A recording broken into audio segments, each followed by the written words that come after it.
Hey guys, এখন বাজে রাত 9:30। ও আমার সাথে একটা ডিল করেছিল যে ও আমাকে মোমো খাওয়াবে আর আমি ওকে মাটন বিরিয়ানি করে খাওয়াবো, ঠিক আছে? তো এখন 9:30 বাজে। কার মোমো করতে ভালো লাগে, কি সরি মোমো নয়, বিরিয়ানি করতে ভালো লাগে, কিন্তু কিছু করার নেই, আমার তো করতেই হবে। আমি যেহেতু কথা দিয়েছি। এখন 9:30, ভালো লাগে না।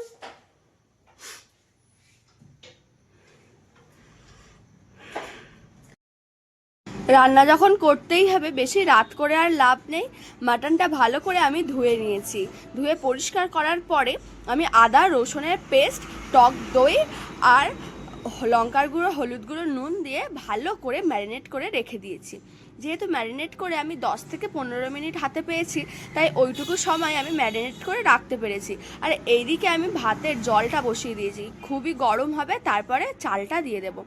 আর একদিকে আমি মশলাটা ভেজে নিচ্ছি, যেটা বিরিয়ানির মশলা সম্ভবত আমি, কিন্তু তখন ওই মশলাটা দোকানে ছিল না, আর অনেকটা রাত হয়ে গেছিলো, অন্যান্য দোকানে খোঁজা আমার পক্ষে সম্ভব ছিল না।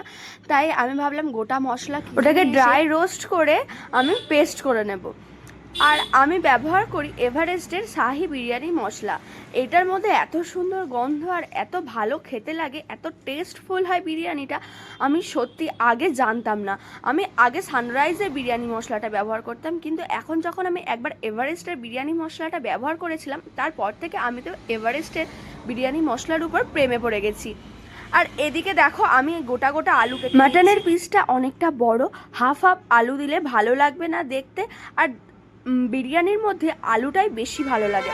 আলুটা যতটা দেখতে ভালো লাগবে, সেরকম বুঝে তো খেতেও ভালো লাগবে, তাই না? তাই গোটা গোটাই দিলাম, একভাবে সবটা ভালো দেখতে লাগবে তার জন্য। আর আমার ছেলে দেখো, এদিকে কোনো ঘুমেরই নামগন্ধ নেই। আমরা যতক্ষণ না ঘুমাবো ও ততক্ষণ ঘুমাবে না, আর আমরা যতক্ষণ না ঘুম থেকে উঠবো ততক্ষণ ও কিন্তু ঘুমাবে না। আর এইদিকে আমার বর আমাকে হেল্প করছে, পেঁয়াজ একটু কুচিয়ে দিচ্ছে বেরেস্তা করার জন্য।